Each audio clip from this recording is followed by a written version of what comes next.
In this video, we will learn how to remove background of an image for free. So you have to do nothing. You have to just open your Google Chrome and you have to type here remove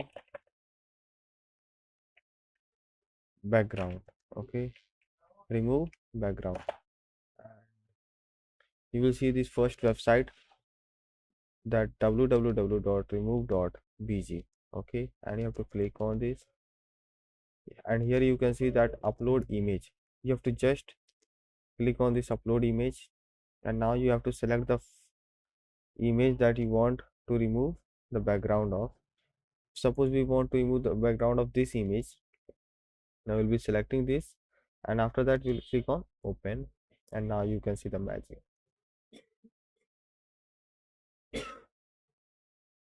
It will take some time, and now you can see this,